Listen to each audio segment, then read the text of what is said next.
women in the trades is already a phenomenon, right? Yeah.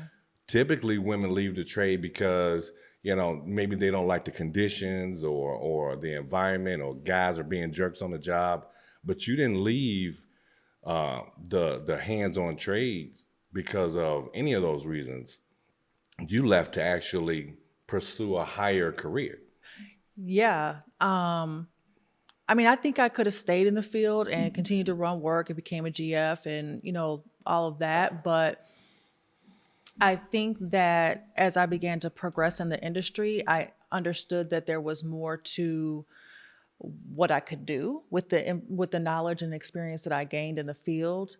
And an opportunity came about from a friend that I knew who was working at, she was actually working on the Exelon side and the nuclear side, and heard about an opening on the distribution side for a field operations supervisor.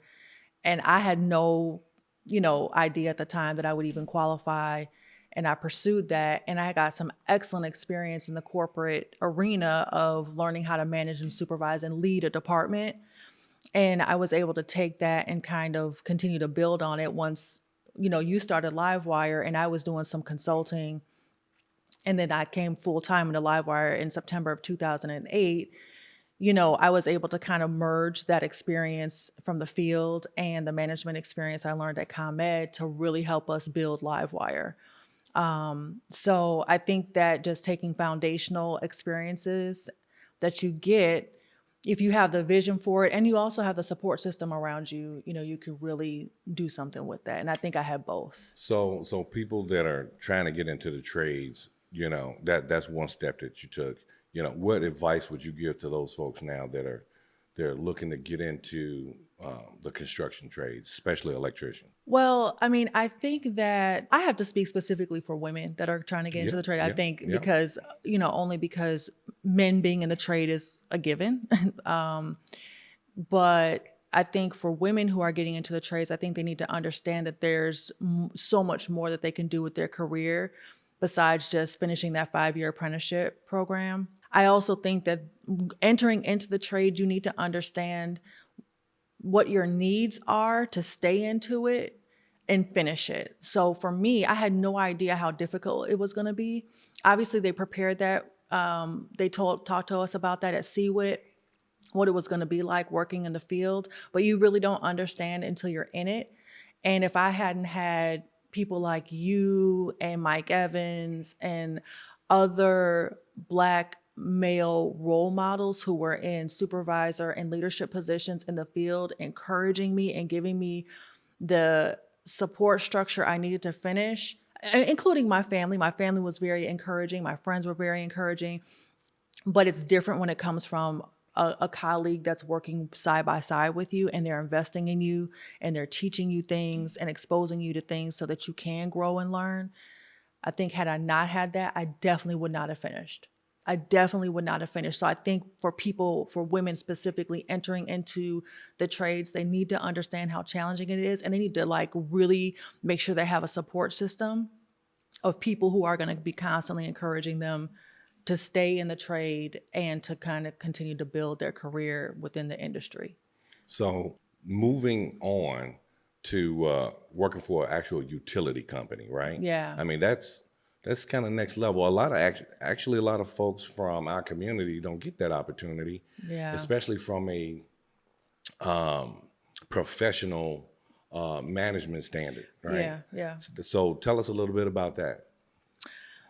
Well, that was a very, very challenging position, and it was a very challenging environment as well. In a corporate structure and a huge utility like that. I had the same though in terms of people who were around me who wanted to see me be successful. I learned a lot from the people who I supervised. I kind of came in as a young, cocky person who really didn't know anything but thought they knew something. And so I was supervising these linemen who were literally old enough to be my father. And they looked at me like, you don't know nothing. Oh, go on, sit down somewhere. Exactly. You know nothing. Right. And so once that dawned on me that I was not the hot shot that I thought I was, And I humbled myself and I allowed them to teach me and show me the ropes. And I would ride in the trucks with them and I would spend time in the field with them. And then I got really good at my job. I got really good because I was leaning on their expertise and experience to like really fast track me to where I needed to be. And I was really at the point where, I was ready for a promotion. I was ready to really grow my career. And I just kept hitting that glass ceiling, which is typical for corporate America. And at the time, I didn't have the patience for all of that. I wasn't about to try to navigate the bureaucracy, the politicking and all of that. That just wasn't where my mind space was. I knew what I was capable of and I wanted it. And if they weren't going to give it to me, I was going to get it somewhere else. So I left. And at the time, my vice president was like, this is not a good economy. I left right before the recession. He was like, this is not a good economy. I'm really afraid for you. Don't leave. I had just came back from vacation. I was walking in with a beach bag on my shoulder. I was just all kinds of disrespectful. Folks and I was leave their job when they come back from vacation and say, I done changed my mind. I don't want to do this no more. And I just told him, I said, it's just not, I'm kind of over it. I was really discouraged by the lack of mobility that I was able to have. And did you feel like, at that point now you really learned your job well, and now you're just being passed over because why? You're a woman, you're Black, what is it? Why do you feel as though you got passed over? Do you feel passed over? I do feel passed over. I feel like I was more than qualified for the positions, the promotional positions that I was applying for. But there, again, I would kind of talked about that politicking a little bit. You have a lot of, it's still a very predominantly white male industry. Right. And you have a lot of old timers that, were maybe competing with me in those same positions, and those jobs went to them.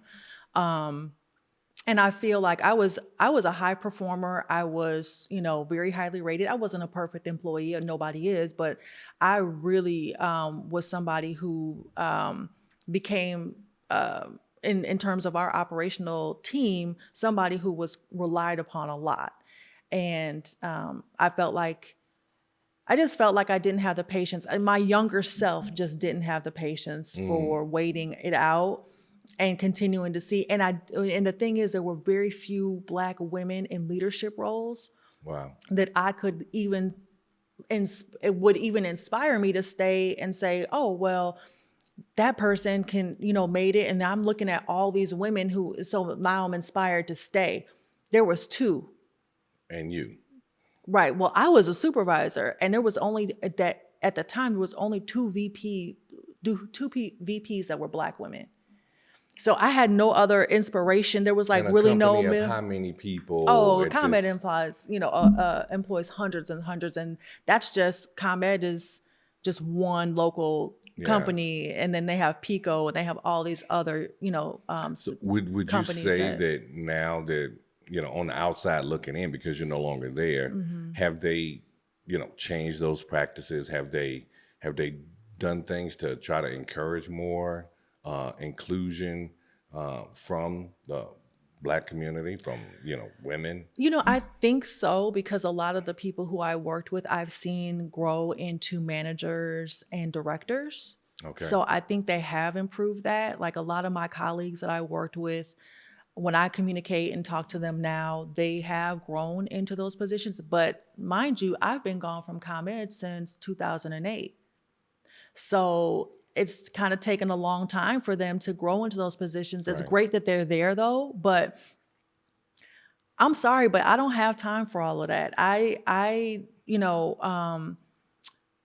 And maybe that's a kind of like a flaw of mine, that I do have a little bit of impatience when it comes to my success and me getting from point A to B. I'm not about to just continue to run the hamster wheel. Right. I need forward progress, and forward progress just wasn't coming. Like 10 years to become a manager, that's not for me. You have more potential than that, right? Absolutely. So All right. Now you've worked with your hands in the field. You've worked with a utility company. You know the high voltages. What was the largest voltage you worked with, by the way? 34 kV, because when I supervised the Maywood office, that office has O'Hare. So there's a lot of 34 So kV. 34,000 volts all the way down to 4 volts. 4,000. 4,000 Well, in my volts. entire career, Right. right, all the way down to Wow, 120. that's impressive. So That's how your hair gets so straight, huh? All right. So moving right along. So then you take this leap of faith. You quit your job and you go into actually your own business consulting, right. being a safety consultant, and then then we kind of cross paths again as far as business, and we say, hey, maybe this is a good fit, and then at that point you tell us about your journey maybe through LiveWire. You can tell it better than I can. Well, I mean, it's not like we cross paths. I mean, we've always been, friends, and so I knew when you were starting LiveWire and all of that. And I think when I started my consulting business, I was kind of giving you services that you needed at the time, which is just like some project management or writing some policies and, processes and things like that, which I think was pretty small scale. And I think that you realized when I started doing that I was feeling a huge need, and that because you're a visionary, right? And so you could put two and two together and see that she was free. I really wasn't free. I really wasn't cheap. free. She was cheap I was affordable. She was affordable. I don't like the word right cheap. word. I was affordable, right? So I fit within the budget, which was small.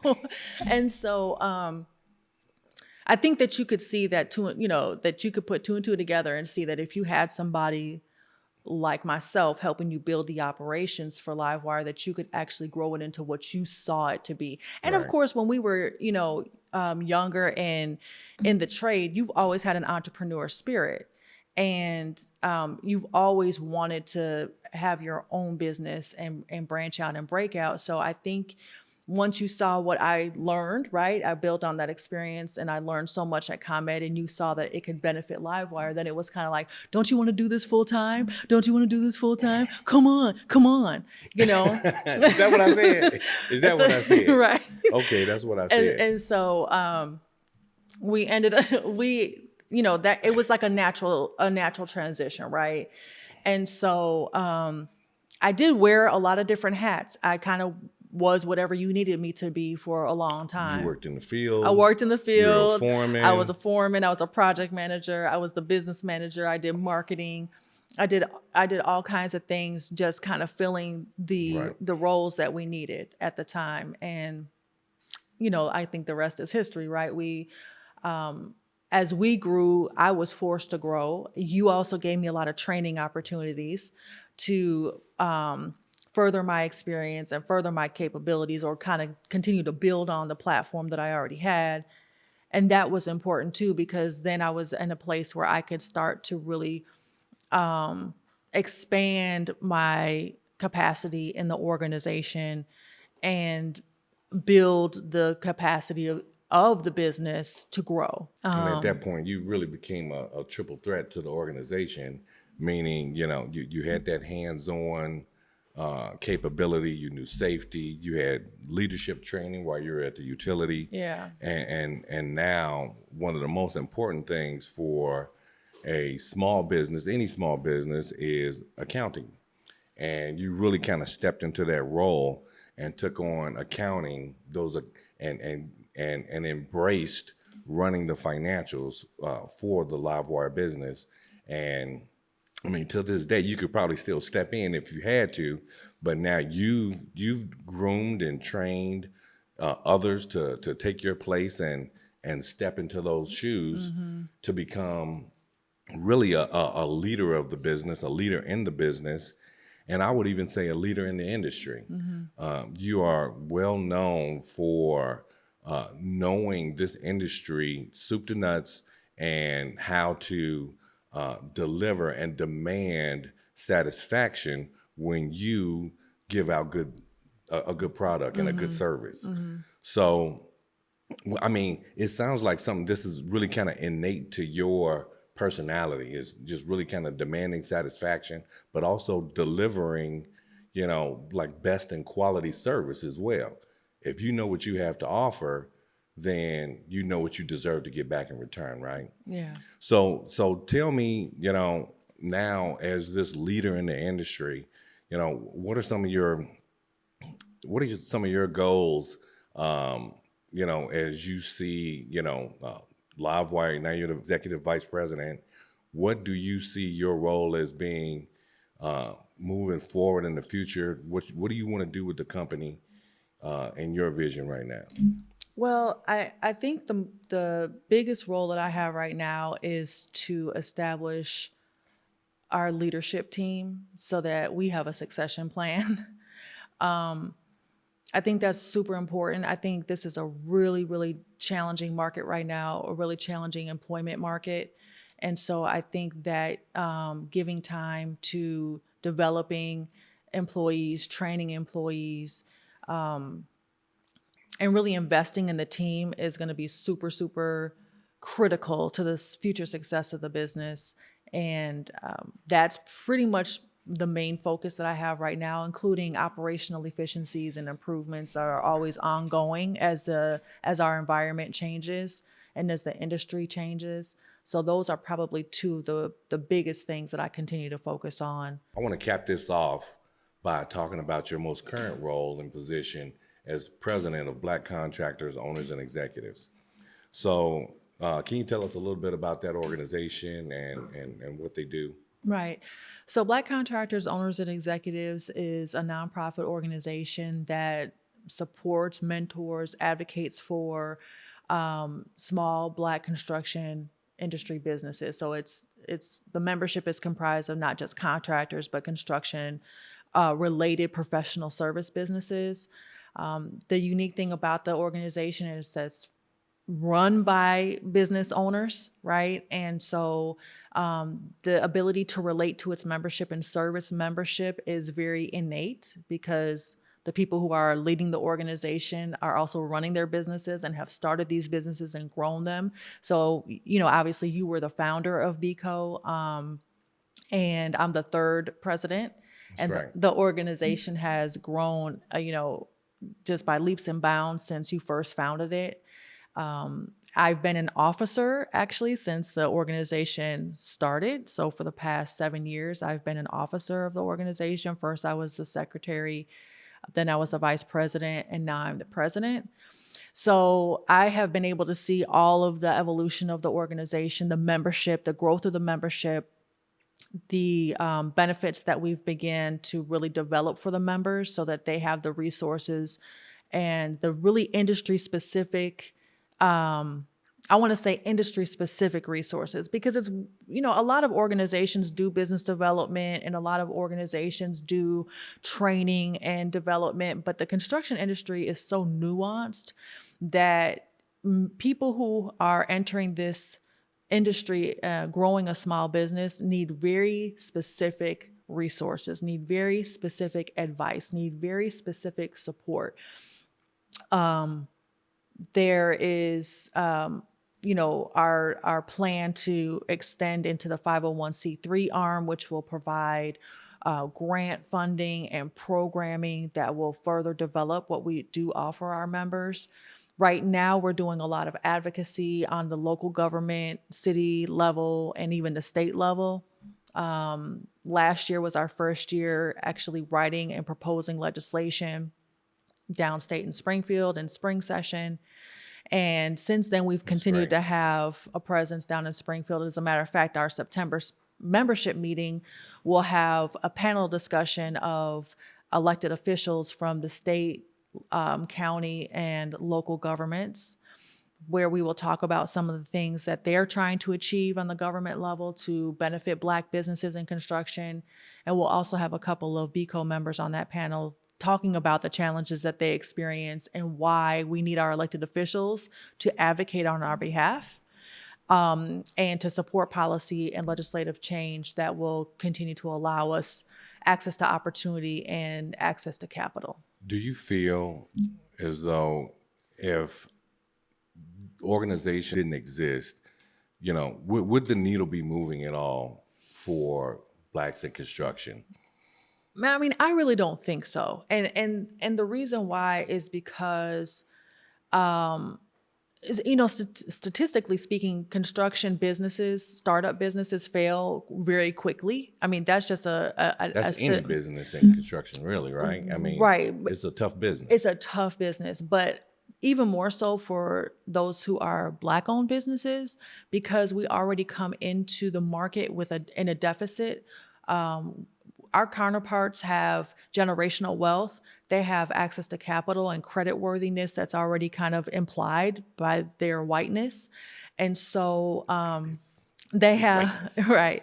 And so they have much more resources at their disposal than we do. And so it is so important for Black construction businesses, professional services, to be represented by an organization that can speak up for them, that can constantly be advocating in the industry for what is needed for their success. Do you need to be Black to be a part of Black Contractors, Owners, and Executives?